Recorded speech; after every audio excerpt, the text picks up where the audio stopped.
everyone, welcome to today's video. It's that time again where I go on another yarn crawl. So this time I'm going on the Hudson Valley Yarn Trail. It's a bit of a smaller crawl, there's only 16 stores, so I'm giving myself 4 days to do it. And it is a little bit farther away, so I am staying overnight in some of these places. My original plan was to do this on the way up to the main yarn cruise, but they had some severe flooding right before my trip, so I postponed the yarn crawl till about a month later, so that way New York had time to deal with the flooding before I arrived. Because you don't go vacation in a weather emergency. Yeah, I've heard no such flood news since then, so I should be good. I'm about to head to the first store today. It is about 2 hours away, which typical Pennsylvania, New York time, yeah. But I got some music picked out, and we have finally figured out, and by we I mean me and my dad, have finally figured out how to sync my phone to the car, so that way I can actually hear the music and the directions through the car itself, which is going to be amazing. Anyway, let's get going.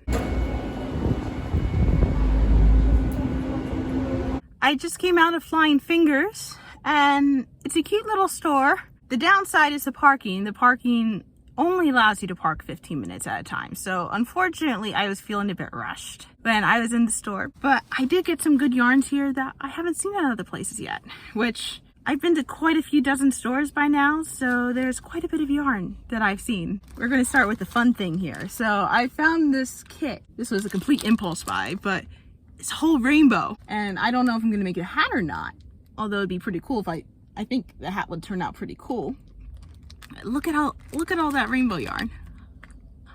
Whole skeins of it, amazing. I found this yarn here. This is Mountain Colors Hand Painted Yarns in Massachusetts. Don't know what I'm gonna make with it yet, but it's a pretty nice yarn. It is mohair and nylon. This here is a local yarn.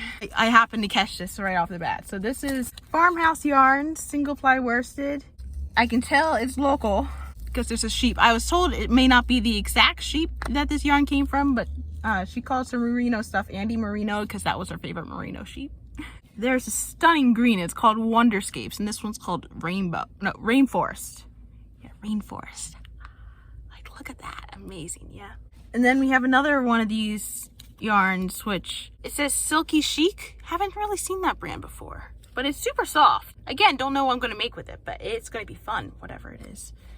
It's probably like a polyester mix. I can barely see the label. 100% polyamide. I was close. Very, very close. And then I saw this yarn by it's called Wigwam Cotton Tape. Feels kind of like a t-shirt yarn. It's a nice colorway. I have Oasis here from the Southwest Trading Company. This is 100% soy silk. So we know it's made out of soy. I don't know what makes it silky. There is a whole variety of yarn based off of trying to make yarn that imitates silk without actually being silk, because the actual process of getting silk is intensive and potentially cruel. Because in order to get the best quality silk, you kind of have to kill the worms before they dissolve the silk for you, so you get one continuous strand. This here is the same company, but bamboo. And it was just a nice color. And that's what I got from that store. So she gave me the Hudson Valley Yarn Trail bag. Kind of cute. I've also have been told that each store is supposed to give me a pin like that. So that's from Flying Fingers. And I have my passport, which actually is a multi-page thing. It looks like the middle is the actual passport-y thing here. It looks like the rest is ads. I mean, if they're going to buy the passport, ads would be great. Oh, it also has a map. It has the map. How cool is that? So yeah, at this point, I have renewed the parking meter for another 15 minutes. So that's how I'm able to take the time to explain this all to you. And I'm going to rearrange the yarn a bit. She put the yarn in the bag, and I kind of want to use the bag to go into the other stores, because now I have my signifier that I am on the yarn trail. And figure out which is the next closest one. But yeah, I'm not going to be spending too much more time in this town, I don't think. I'm going to try to go to the next stop. I just came out of Knitting Nation, and what a good little store. I mean, it's small, but it's packed.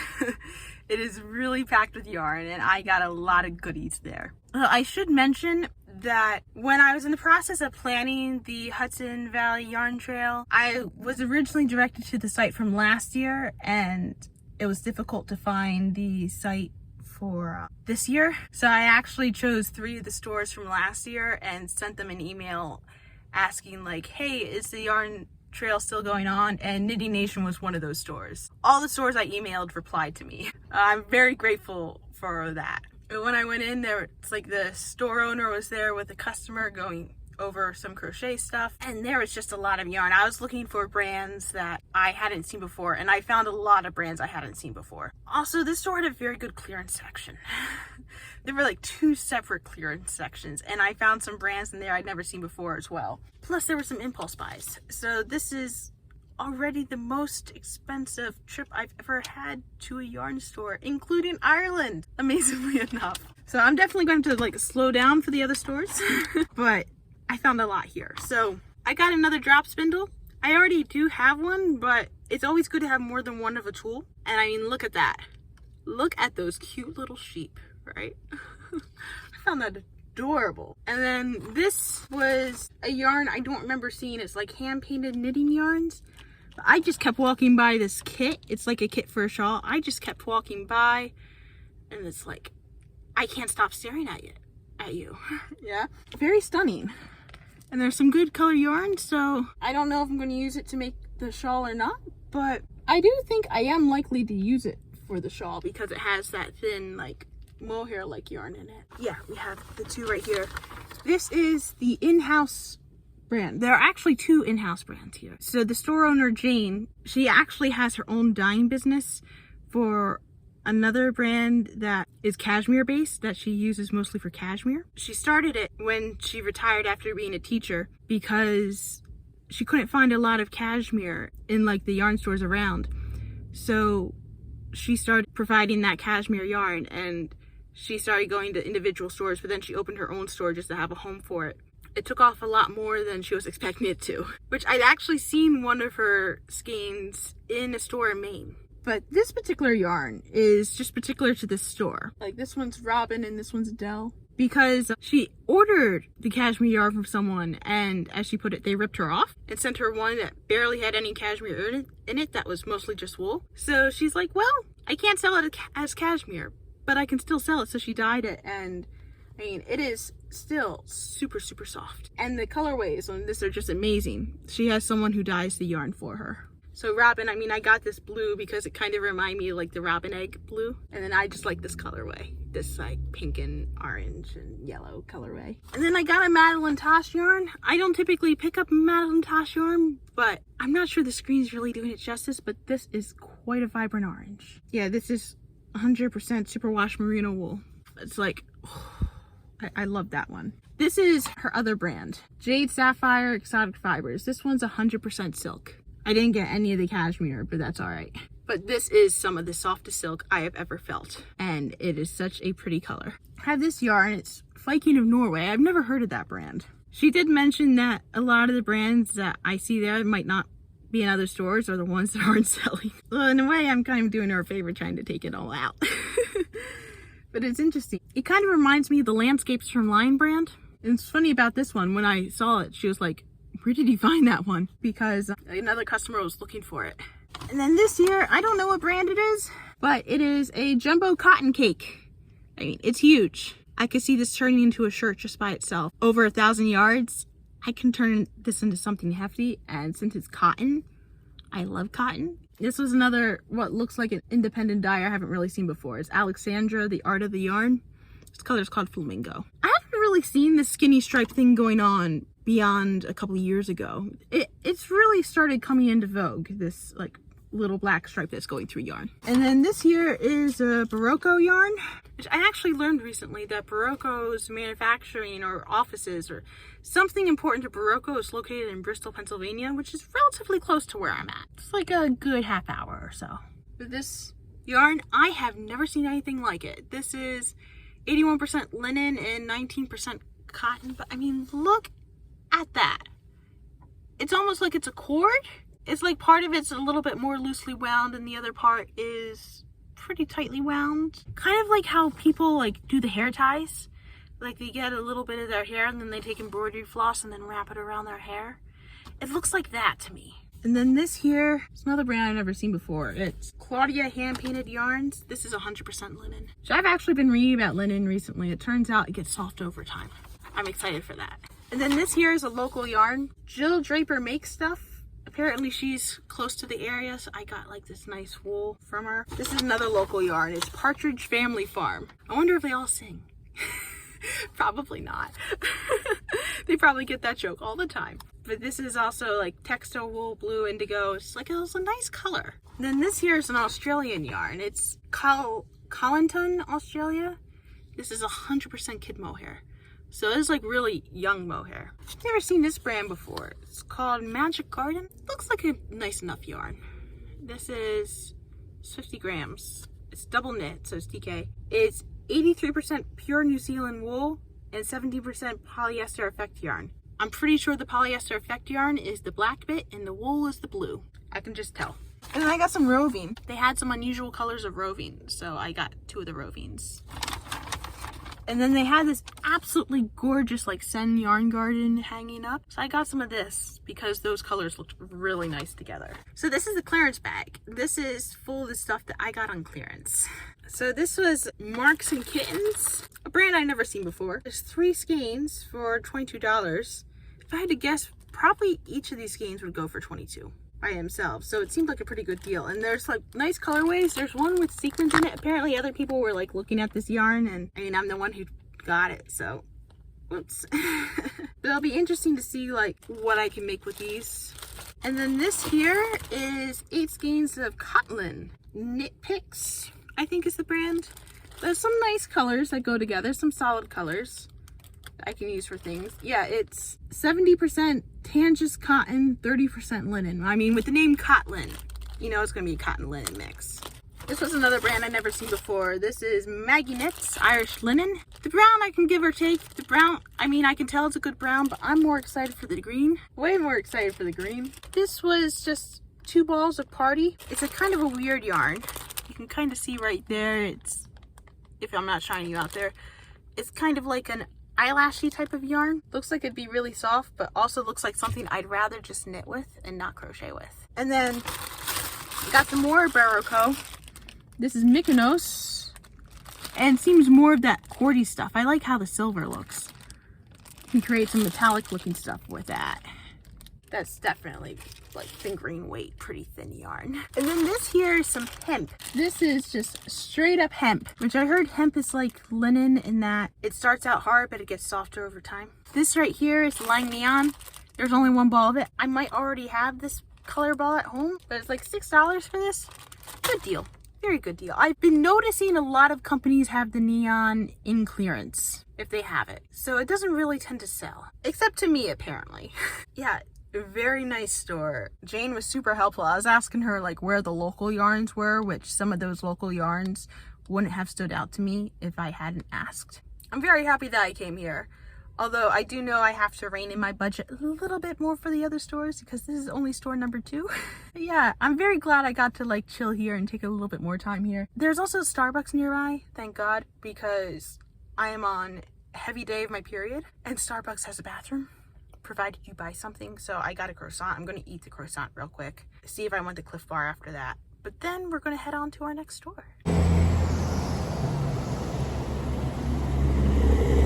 I just came out of Mamba's Creations and it's a nice quirky little shop. So it's more than just a yarn shop. Like instead of just selling just a straight yarn, there is a little yarn nook in the back. But there is also a lot of yarn made goods, like a lot of already made items of clothing and lots of local vendor things around the store. There's also like a party emphasis as well. So I had like the whole history of the store explained to me by Alma, which Mamba's Creations are, Mamba is actually Alma's mother. They actually started and got their start about 4 years ago. Alma literally got the store at the start of the pandemic. Like she started on February of 2020 and then literally a month later, the world shut down. But she was able to grow during the pandemic because everyone was running out of yarn and she had yarn to sell. So she was able to keep on growing, and she's in the process of growing things. So they have a bunch of Hallmark gift supplies because Mamba's idea was that, well, people are already looking for the gift, so they should also be able to get the stuff to make the, like, to put the gift together, like get a card from Hallmark. They had like the Hallmark cards, and then people just kept on asking for things. So it's amazing. Like, this store over time just keeps on growing and growing and growing. And they recently partnered up with the Hudson Valley, I think it is. It's basically the version of Etsy just for the Hudson Valley. And so they're selling a lot of local people's work there, which is pretty amazing. They're also in the process of opening up a cafe. They're not quite there yet, but they're in the process of trying to get people who don't have a store yet, but they're trying to get their way into a store, so that way they can start building their customer base so they can actually get to a store of their own, which is an amazing community outreach thing. The yarns themselves were pretty much the types of yarns that you would typically see in a chain craft store. It was the Bernat, and the Lion brand, and the Red Heart, and the Karen. But as I found out, there were types of yarns from this brand I'd never seen before, and it turns out some of them were discontinued. So one is this Karen thing. I have never seen Karen yarn like this, and it turns out it was discontinued. So now Alma's actually contacted Karen. It's like, hey, if you have any yarn like this, I'll take it and I'll sell it, because they love it a lot. And I understand it. This is acrylic, nylon, and merino wool. It is super soft and squishy. In general, I like Karen yarns. They're some of my tried and true over the years. But like the colorway too, this is amazing. I don't know if this is just one yarn or if this is multiple yarns. And look at how it's like threaded together. This is, I am just blown away by this. I also got these things from Red Heart. These are also discontinued. So I got two of them because this has a knit pattern on it and this has a crochet pattern on it. But basically, it gives you a project idea. And then it says that this thing makes two of them. So that sounds like another marketing thing for me to test. But apparently these are also discontinued, so I'm not sure how successful that's going to be, but we'll find out. It feels really nice too. Although it's probably just straight up acrylic because it's Red Heart. It's gotta be on, yeah, 100% acrylic. See, I know my yarns. But what really blew me away about this store was the kits. This kit I've seen in other stores, but for some reason it just caught my attention today. I've seen these in other places. It's like the stacking bunny kit. I'm not sure if it's going to contain the wooden stick that you stack it around or not, but I've been meaning to try a stacking thing like this. Just give it a try, see how it works. I also got this baby pacifier thing. Now, I am nowhere near having a baby of my own, but one thing being a yarn artist is if you know of babies, you can make things for them, yeah? I figured this would be a good thing to learn how to make, and if I like making it, well, then I can experiment making more. And it looks like a simple baby thing that doesn't require a lot of effort and can be easily repeatable. And you don't necessarily have to worry about gauge so much because you're clipping it to the baby's clothing. So I'm going to be interested in trying that. But I did attempt, once again, to buy something that was not for sale. I have a real problem with that, don't I?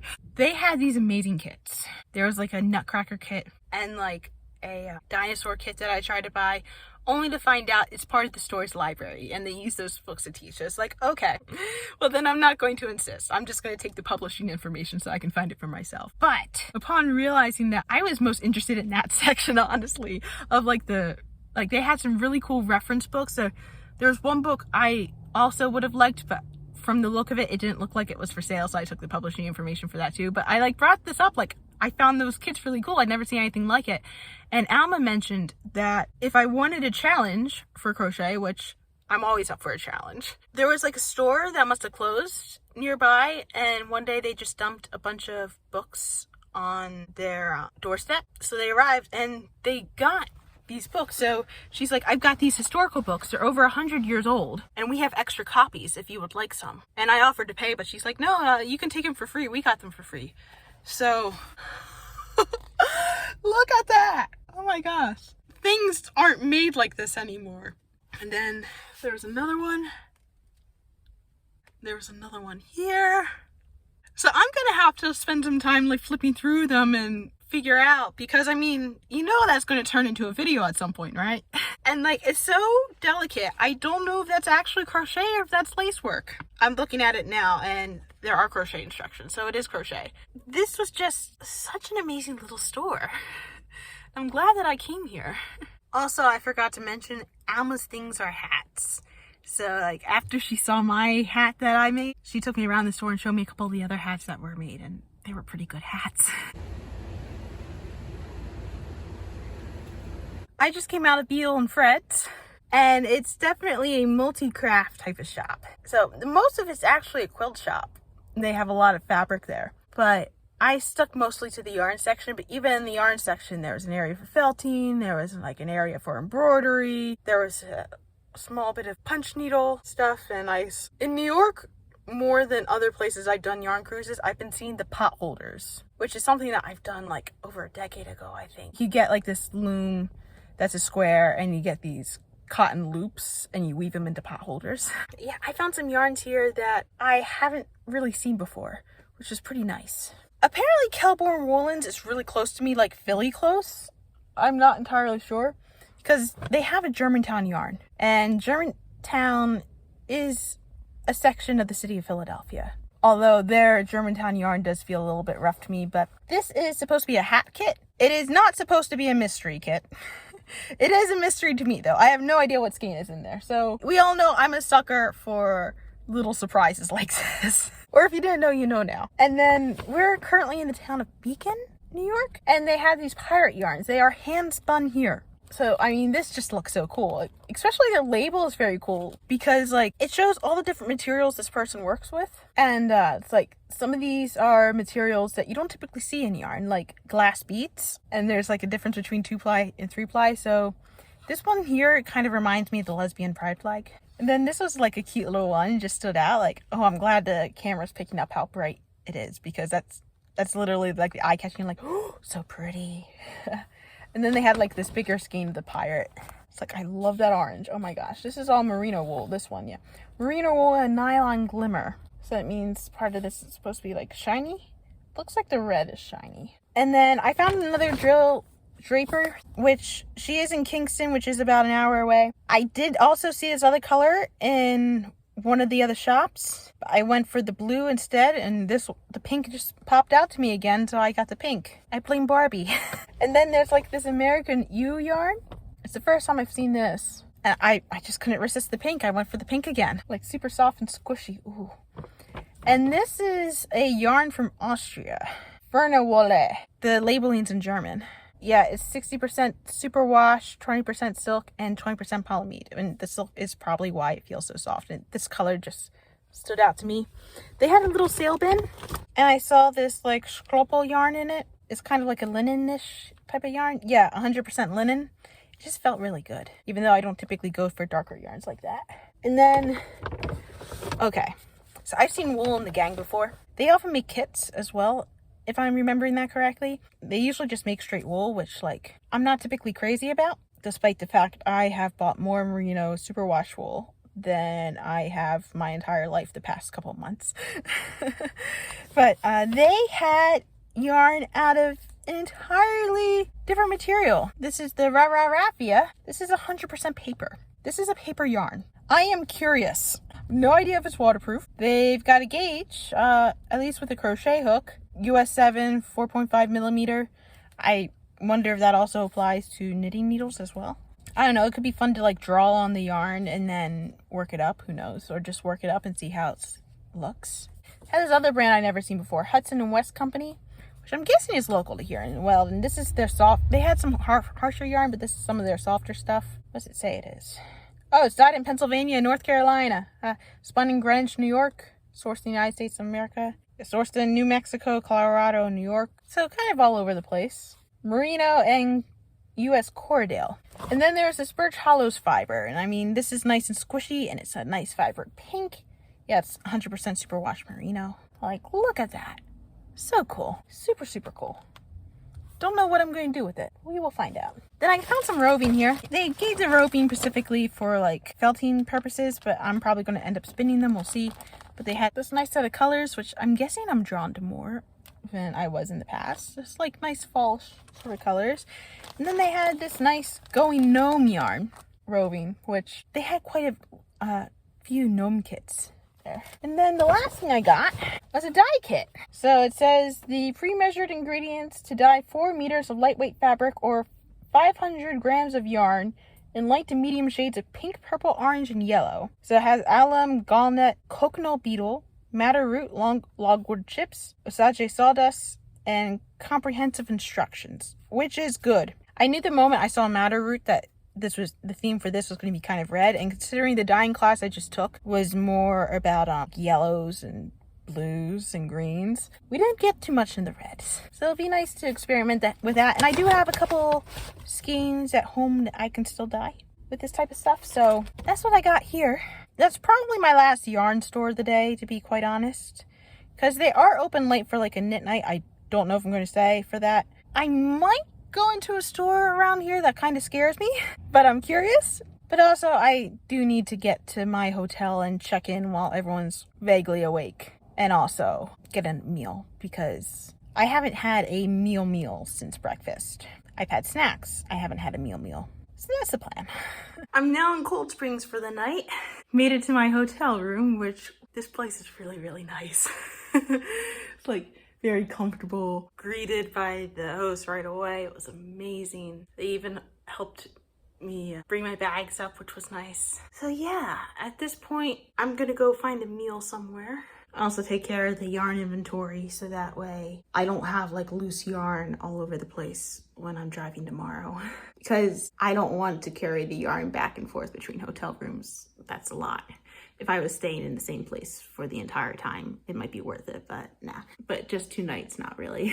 I ended up going into the store. That kind of scared me, but once I was inside, it was perfectly fine. And I don't have any photos of that store because they wanted no photographs, which was completely understandable. Like, I got some nice stuff from there too, although I'm not really showing that off because it's not yarn related. It was a little bit rainy off and on today, but fortunately it was never buckets for long periods of times.